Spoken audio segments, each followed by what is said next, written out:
Hey everyone, it's Presley at ActOutGames.com here, and today we are doing the book review for the book club, and this is book one, The Familiars. Book one of The Familiars, and also the first book of the book club. That's right.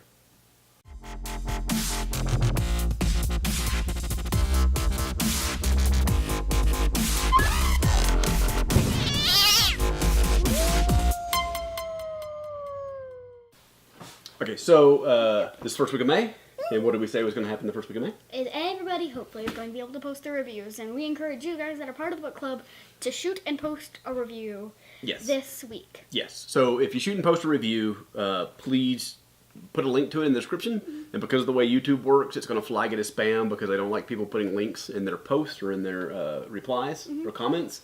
But I'll go in and allow them all so that everybody can see their links. And we'll add them to the description, and maybe we'll even add them into like some cards at the end of the video. If only we still had video responses. Why did they do that was cool. Yeah, I don't know. They're supposed to replace it with something else. But yeah, so we'll put a link in the description, put a link in the response and a comment down there. I'll allow all those, so all those come through, and then I'll pull them up into the description, and then we'll try and pull them up in the video too. Are they supposed to hack our account and then just put it in the description? Right.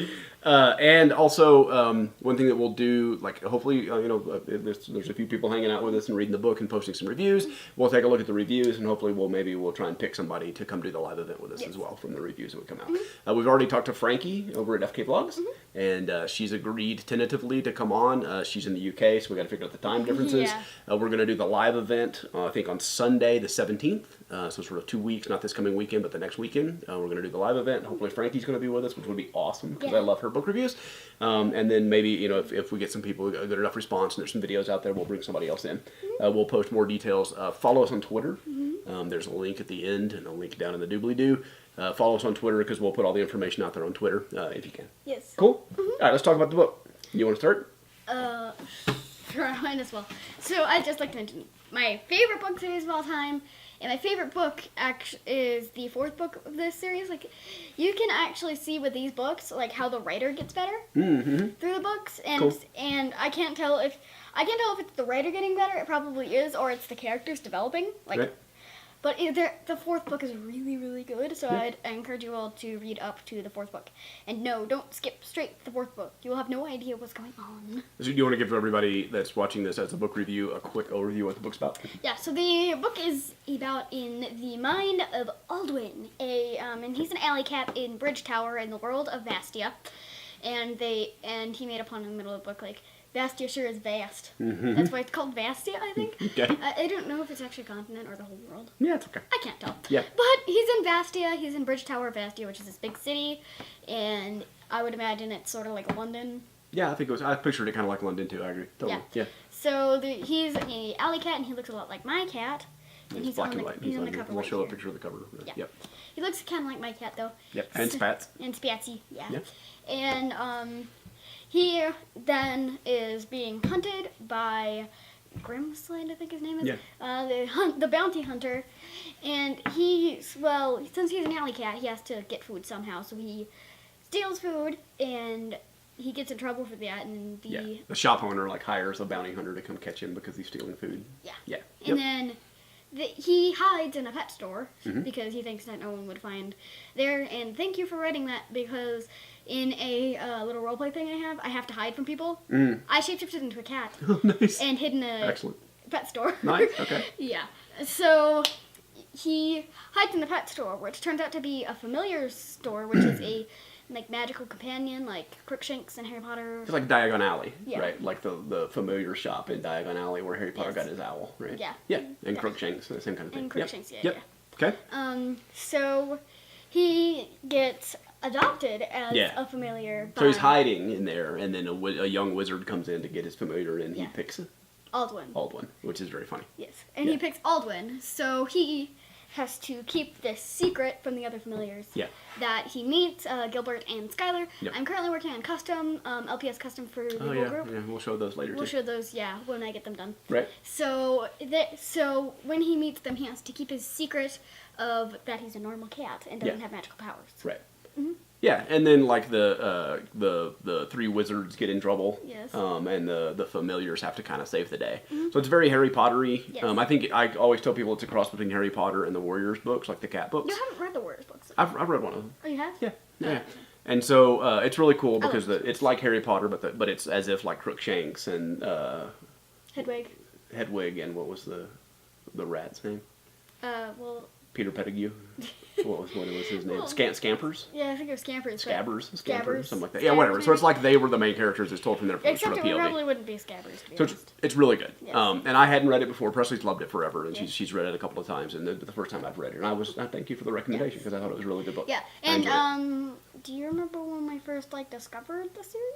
I think I was in the library and was talking about a book that I was looking for you or something that you liked in a library and recommended it. Yeah. And said that kids were really loving it and I should check it out. So I grabbed the first book. Yes. And since then you've read them a couple of times. Yeah, and I think you sort of knew the story before because what was happening is we've done a vlog on this, is we would hang out.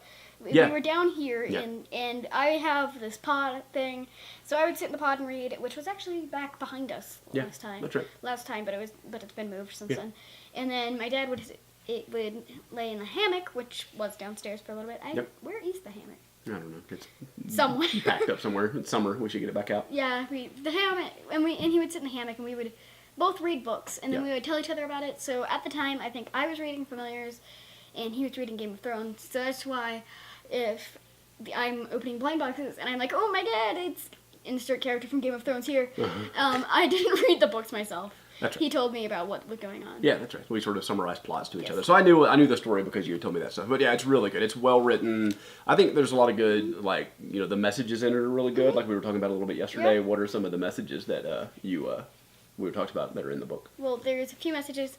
This would be a total spoiler if I talked about it. Yeah, don't go into the details. Just in general, what are the messages? Well, there's this one message. There's one message at the beginning of the book. You would think, okay, the message is that even if you don't have magical powers and you're special, but then it changes into, I'm not gonna tell you how, that no matter how long it takes, you have your own thing that you're good at. Yeah, that's right. Everybody has their thing that they're good at. Right? Yes. And that everyone brings something to the table, and friendship and insecurities. Like it does a good job of insecurities, like how they deal with each other's insecurities and stuff. And then so there's this place called the Bridge of Betrayal. Yep. Betrayal. The Bridge of Betrayals. The Bridge of Betrayal, and they have to go across that to get where they're going. So when they cross that, there's voices. They get schizophrenia for a second, and there's voices in their head telling them, they tell them to betray their friends. Yeah, it's like an enchanted space that makes you think bad thoughts about. But it's thoughts you already had. It just kind of amplifies them, so it kind of shows that people have these thoughts all the time and stuff. And it did a really good job.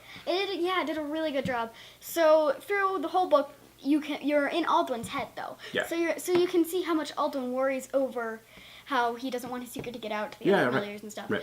But I wonder if it's the same thing for the other animals, if they're thinking about that a lot. Yeah, I think we'll talk about that in the live event, too. Yes. Because we can talk, the live event will be full on spoilery, because it's like book club. We're supposed to be talking about, what we read and stuff. So we'll just talk about the details. But yeah, for now, it covers a lot of those concepts, and it does it really well. And then even, they get lucky at one point in the book, and I really sort of love the idea that sometimes the main character doesn't always just sort of plow through and win all the battles and do all the things. They luck out once.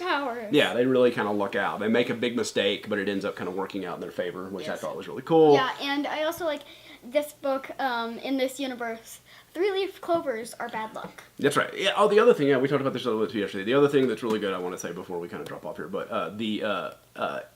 one of the things that happens in the book is that it's better to be smart than to be strong. Yes. So these small little pets, a little frog and a sparrow kind of, and it's a blue jay. A blue jay and a cat, they're clever, and their cleverness lets them overcome against all of these strong obstacles. And there's also Aldwin, who's street smart because he is the street smart versus the book smart is a big part of it. And then Skylar's the book smart. Yeah. The blue jay. Yep. And then Gilbert is comic relief. He is kind of comic relief. I totally agree. So yeah, it all really kind of works out. I'm really impressed with the way it's structured. The lessons are really good in it, and they're easy to digest. But the story's entertaining. It's not kind of beating you over the head with a message and stuff. So it's really, I'm looking forward to the live event so we can talk in more detail about what happened. Yeah. But highly recommend it. I enjoyed it. Presley's definitely enjoyed it. Read it several times. I'm going to read the rest of the series. Yes. I think we'll probably move to a different series for the book club. Yeah. But we encourage you guys to definitely read the rest of the series and let us know what you think about it. Yeah, so we'll see how the live event goes, and then we'll pick another book and we'll move through another book club round because it's been a good time. Yeah. Yeah.